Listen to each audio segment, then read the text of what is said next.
avoid gestational diabetes, if you can list them out? Hereditary factor, yes, we cannot do much about the hereditary factor. Now, to avoid gestational diabetes, take good care of your diet when you get pregnant. The general concept in our country is, eat a lot of sweets when you're pregnant, eat a lot of ghee, a lot of oil when you get pregnant. Eat for 2 people. Yes, absolutely. So the diet has to come down there. The sugar intake, the carbohydrate intake has to definitely come down. That is one of the things. I have noticed in patients that when they get pregnant, the walking, the physical exercise activity does come down. Due to some unknown reasons, they want to rest, they don't want to move around much. So until and unless your gynecologist has restricted your movement or asked you not to move about due to some complications, continue good physical exercise, diet. And in gestational diabetes, you have to get if your family history is very strong, if both parents are diabetic or either one parent is diabetic, test your blood sugar right from the time you conceive, so that even a slight hint in increase in blood sugar, you can take care at that time, go on a strict diet, and definitely decreases chances of diabetes throughout the pregnancy. Let me ask you another specific question about vegetarian and non-vegetarian diet. Okay. Would you actually recommend a vegetarian diet where the chances of gestational diabetes is very high? And if so, why so? No, vegetarian or a non-vegetarian diet definitely does not increase the chances of gestational diabetes. In fact, if there is a lot of carbohydrates in your diet, like if you're taking a lot of rice or a lot of wheat in your diet, or red meat in your diet, definitely the chances of diabetes are high. Or if your sugars levels are high, but if you're taking a healthy vegetarian diet with a lot of salads, a lot of vegetables, the chances of diabetes do come down. Even in a non-vegetarian diet, if you're taking more of fish instead of red meat, then definitely the chances of diabetes are not that high. Fantastic. Okay, now can you tell us, are there any particular symptoms that ladies should look out for when they are pregnant, which can signify that they are getting into gestational diabetes? Yes. The first thing is if there is sudden increase in appetite, you start feeling very hungry, you feel that you're passing a lot of urine, you're feeling very thirsty. One more thing is that you are gaining weight, especially on your sonography. If your fetus is on the higher side of weight, definitely get your sugars done. If you're feeling tired, unexplained tiredness throughout the day, don't feel like working, get your sugars done. Doctor, what are the chances of gestational diabetes becoming a permanent diabetes? That's a wonderful question. The chances of gestational diabetes later becoming typical type 2 diabetes is 5%. 5% females do, even after gestational diabetes, after delivery also they have diabetes which remains with them lifelong. But that's why we advise our patients that once you deliver, after 1.5 months, that is 6 weeks after your delivery, please do get your sugars checked, because if there is any residual diabetes left, you can come to know and treat accordingly. I see. And doctor, when it comes to the chances of permanent diabetes, how much is that possible with treatment through usual ways of diabetes? In the sense that is there any chance of reversal of diabetes? Definitely. See, again, as our Indian tradition, even after delivery, the intake of carbohydrates and sweets is very high. So if we cut down on that, if we cut down on the intake, even I advise my patients that even after delivery, kindly don't eat too much of sweets or laddus which they give you after delivery. Don't consume much of them. And a healthy diet after your baby. Give time to yourself, look after your own diet, do not go hungry for long hours, eat on time, exercise for yourself. This will prevent the chances of getting diabetes even in the near future and later too. Okay. And coming to your question, that if they have got diabetes, then definitely conventional way of diet and exercise can reduce the chance if there is mild diabetes. But if the sugars are really on the higher side, then we do require to treat them with our medicines which are available. Doctor, quickly, what are the effect of gestational diabetes on the offspring, on the child? First of all, the effect of if the sugars are uncontrolled, the baby gains a lot of weight. There is a chance of what we call as a medical term macrosomia.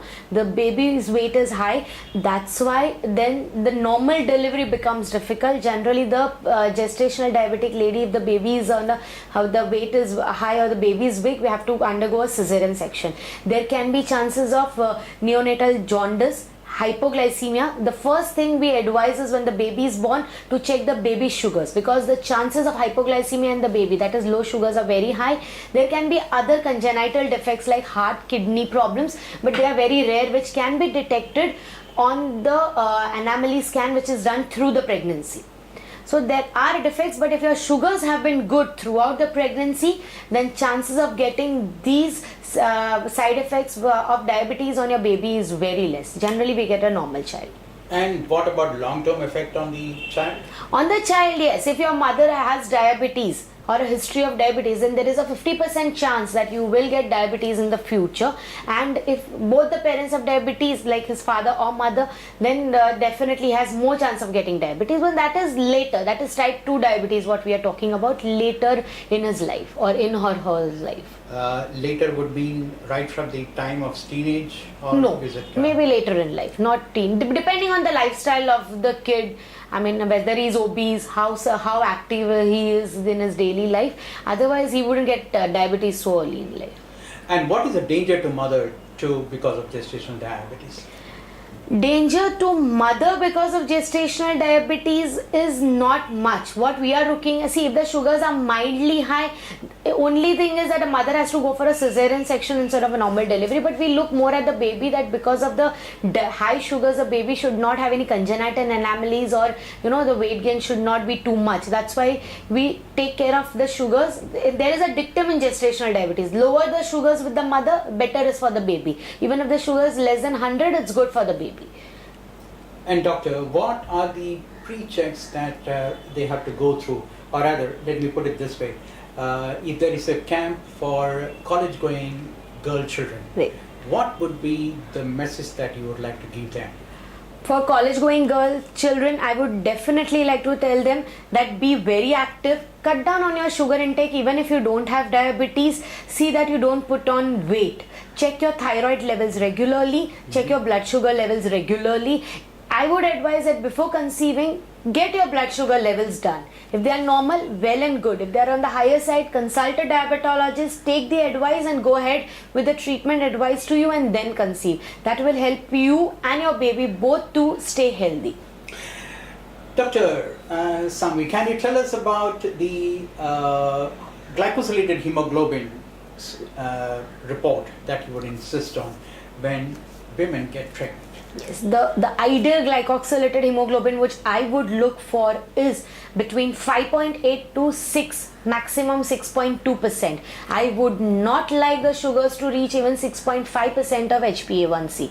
The ideal I would look is for 5.8 to 6.2%. That's the ideal to have a healthy baby and a normal pregnancy. And if the glycosylated hemoglobin is above 6.5, would you actually, and if the pregnancy is early, would you recommend abortion? No, I would still recommend if the glycosylated is like 8 and 9, then definitely I would ask the patient to consider an abortion. But as you said, 6.5, no, we wouldn't. In fact, we would insist on a healthy lifestyle, a lot of walking, cut down on your diet, and start insulin injections for these ladies immediately so that the sugars come under control. And at what stage would you actually recommend abortion?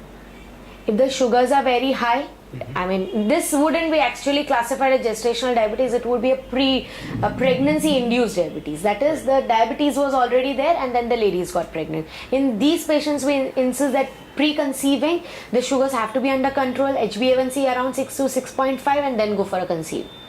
But if the sugars are high, even when the first time if it is detected, if the HbA1c is around 8, 8.5, or if on anomaly scan, if any fetus abnormality is detected, we would advise for an abortion.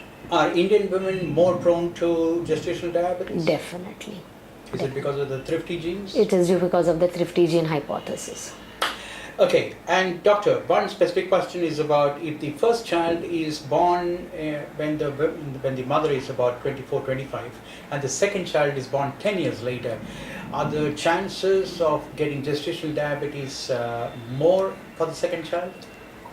Marginally more, I would say, because there is a weight which the age which has increased, and also the lifestyle, how the mother has been in that 10 years, how strong her family history is, definitely a chance more to get gestational diabetes at that age. Doctor, what if there is hypertension along with gestational diabetes? How dangerous will that be? That would be very dangerous, because hypertension can cause preeclampsia, that can cause growth retardation in the baby, intrauterine, and that can be dangerous for the mother also. So hypertension becomes more scarier. You have to treat hypertension aggressively during pregnancy. Do you ever recommend to your patients not to get pregnant at all because of diabetes and hypertension? No. Everything can be tackled. Yes. See, because being motherhood is a pleasure which every woman should enjoy. So we wouldn't advise him until and unless there is a risk somewhere involved to the mother. Then we wouldn't advise them to go ahead with the pregnancy. But otherwise, if they have diabetes, we control them. If they have hypertension, we control them, and they can definitely. Doctor, my last question is from the caregiver. What is a man's role in the gestational diabetes? Is there something that men can do to prevent their partner to getting gestational diabetes? Prevent, no. Maybe they can offer help in taking good care of their spouses by timely visits with the doctors, timely blood tests, timely eating, timely walking. But as in gestational diabetes, only the lady can take care of with her own self, with taking self injections of insulin, whatever has been advised, good monitoring of blood sugar, healthy diet, and walking. And that's about it. There's nothing more than nothing more than that. Okay, fine. That's about it. Thank you so much, doctor, for being with us. Thank you for having me with you all.